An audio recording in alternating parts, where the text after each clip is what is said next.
George Clooney said that this is The Revenant meets Gravity.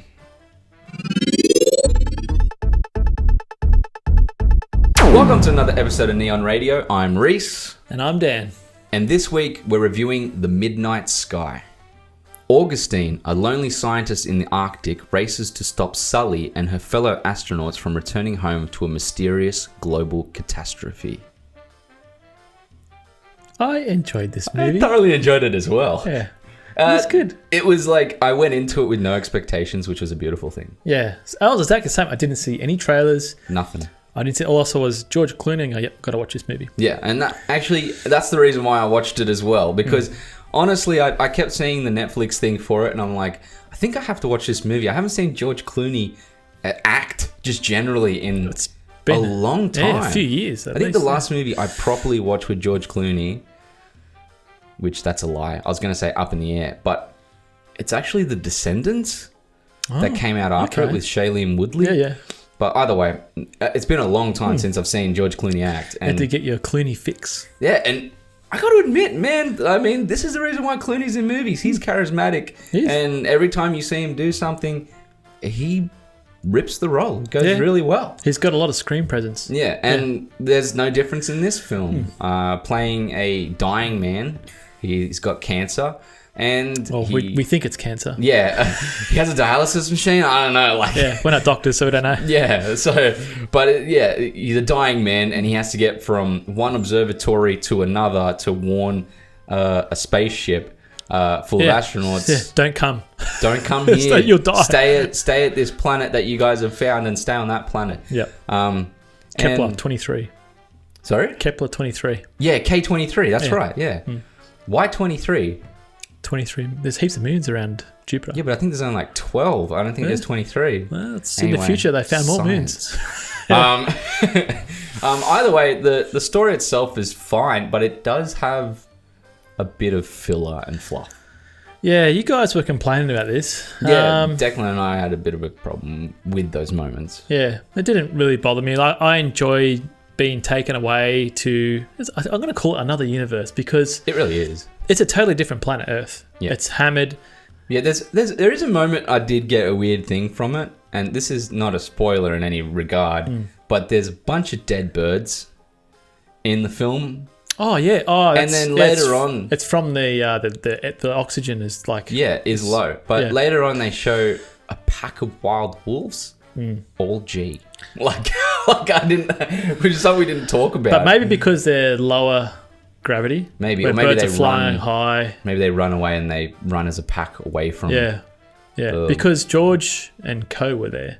That's and true. they were fine. So I don't know. Unless it's like certain pockets or something. Yeah. But actually, that's a question to raise though, because in this movie, when you do finish it, there's things like, is there this and is there that? I don't want to give it away. Yeah, and that's one of them. There's definitely a lot of unanswered questions. And there's also a lot of questions to begin with, like what happened to Earth that are never answered. Yeah, I didn't mind that. But that's not the point of the movie. They just call it the event and they move on. Yeah, the point of the movie is this man getting to the observatory. Yeah. And then for the space, the people in the ship, it's them getting to Earth. Yeah. So, I mean... In all retrospect, the movie does what it's supposed to do. It's very simple, but there are questions raised, and that didn't bother me as much as, like I said before. But there's just problems for me in the movie with, like, just filler stuff that just doesn't matter. Like, ham-fisted scenes in the film, just things that are pushed into the film with exposition or not shown with, vigor. I don't know. There's so many more things that could have been added than some of the things that they put in it. Yeah, there were two scenes in the spaceship where it shows a bit more of a backstory to two characters. Yeah. And one is done well, and one is done not so well. Yeah, as well as like flashbacks with our main character George, which would be great if we got more of and was maybe a little bit more. Involved with, because we don't really know anything about these characters past that. We're just going off what we've been given in the now. Yeah. And it seems like the past in this film is super important. So there's maybe something like that I have a problem with. Yeah, which is, to me, it's minor. I get it. Yeah, it is minor at the end of the day. The film from start to end was enjoyable nonetheless. Yeah. There's amazing scenes in it too. Yes. Yeah, and there's one cool scene in space. I thought it was awesome. Oh man, which I've never seen before. Yeah, I would call it an action scene in all regard, or a dramatic scene. But fantastic. I've never seen that. Like the idea of it. Yeah. I think it was inspired from a few other movies. Yeah, for sure. Yeah, but it was unique on its own, I think. Yeah. Well, in regards to interesting scenes and things, the cinematography itself for the film. Yeah, cinematography is really clean. And it matches well with the production design as well. Yeah. I think everything's white. They're using these spiral things. Yeah, it's like meshing. It's almost like spiderweb meshing. Yeah, for structure. Well, they never say that. Yeah, I know. I want to know why for this one. I know. I'm more intrigued with knowing why for this than why the Earth ended. Yeah. But back to cinematography, it's really clean, shot really nice. There's a specific scene with George Clooney and the little girl where the way they've lit it up is just really, really good. Just using a flashlight. Yeah. Just a cool little effect like that. I really love that subtle cinematography, and I think it works well. Really good use of light for the film. Yeah, and even in the spaceship, there's a scene where there's like a holographic thing there. Yeah, the way that's lit up and the way the character blends into the environment, it's really, really good. Yeah, never really had a problem with any of the blending or even the any green screen or anything like that in the film. Yeah. It all looked pretty clean, except for the opening dream sequence with Sully. Yeah, I didn't mind it. It sucked. I'd say it straight off the bat. I did not like it at all. And for a dream, I get it. It works for a dream sequence. But it was pretty bad CGI in my opinion. Yeah. But my only downfall of this is the end scene. I think that was a bit weird. Yeah. Yeah. But other than that, I think it was good. It was weird because it felt like it I can't say what it is, but it was odd. Don't give it away. Was definitely odd. It was definitely like very leaving you there. Just leaving you there with it. To blend with it. But it was a little odd. You were saying something about a tilt shift in the movie. Yeah, so good pickup. I nearly forgot about that. Yeah. There's a lot of scenes they use a specific lens. I'm sure it's a tilt shift lens. So what it does, it just blurs either the sides and leaves it center focused, or blurs the top and leaves center focused. Yeah. It just basically tilts the lens on the mount. And they use it well. Like there's a chess scene. There's this cool look at that, and there's a few other things in there as well. It's nice. It's good seeing something different. Yeah, it's good to see them playing around a little bit with it instead of just not just for one generic shot number one. And they do it when it's subtle. Yes. Because if it wasn't for you going, there's a lot of this, I would have never even seen it myself. Yeah. So hats off to the cinematographer. It's really good. Yeah. There is a little bit of a fact on this film. In an interview, George Clooney said that this is The Revenant meets Gravity. It's a big call. Your thoughts, Dan?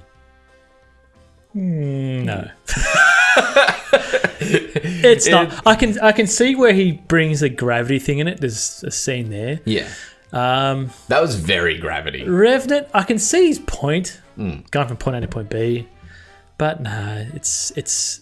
Revenant is a spiritual, emotional journey, and it's really grounded and gritty, but clean at the same time. Look, to me, Revenant's one of my favorite films of all time. It's just a lot more realistic than this movie. Yeah, I remember doing a cinematography talk about The Revenant and talking to you and saying everything feels dead and everything feels alive. Yeah, it's at the really same weird. time with that movie. Yeah, you'll be in a forest and it feels alive and full of life, but there's nothing alive in the forest. Yeah. And that's the same with, anyway, I'm going off on a tangent, but nonetheless, and I can see kind of things like that in this movie, but definitely, I can see a lot of Gravity, as you said. Yeah. Revenant is harder to portray in this film. I mean, supposedly George Clooney was in the actual snowstorm, minus 40 degrees. Yeah, that's pretty crazy. Eyelashes were freezing over. Yeah, I think it's a big call though. It's a big call. But what's the point of that? Yeah, I don't know. I think he's just trying to ramp it up, especially it's a streaming movie. Yeah, I guess. I could see this at the movies. I could have seen this at the movies. This would have been quite a good big screen film. Would have been great. But I don't know. I wouldn't say it's as good as either of those movies, even though I would rather watch this over Gravity. I'm not a Gravity fan. Yeah, that's interesting though. Yeah. Very interesting. Not very much. Yeah. But to wrap this up, damn man. Yeah. Oh, I thoroughly What are your enjoyed this final movie. thoughts? Thoroughly enjoyed it. Great acting with all the cast, I think. And I like the direction as well. A few little things they could have changed in there. I can't give anything away. The set pieces are great. There's cool action scenes at certain beats, which I think is good. Yeah. But other than that, yeah. So if you like Clooney, if you like clean sci-fi, slow sci-fi. Yes, it is. It's a drama film. Yeah, in all pretty retrospect. much. Yeah. I think you'll enjoy it. So I'm giving it an 8 out of 10. Yeah, I had a great time watching it as well. From start to end, I was never really bored. There were moments where I was like, can we pick this up a little bit and speed this up? We don't really need so much of this. But that didn't have me being bored. It just had me being a little frustrated with little moments. I mean, all round, great acting as well. I agree with that. And a very good looking movie. It's a very pretty film. And when there was action scenes, it was quite tense. So yeah, I'd give this movie, I'm going to give it a 7 out of 10. I'd definitely watch it again. Yeah. I'd definitely tell other people to watch it. If you, if you like sci-fi, this is something that I'm sure you'll enjoy. And definitely if you like slower films. I can even see people who enjoy Malick films enjoying this type of film. Or Moon. Perfect. That's a perfect example. If you like Moon, I'd go for it as well. Yeah, that's a great example. Yeah.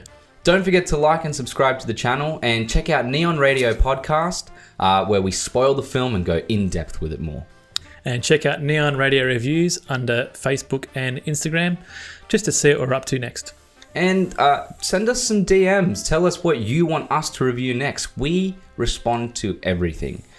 So thank you for watching this week. And Dan, can you take us out? And again. Every time. You never think of anything for it. Let's just blow the earth up.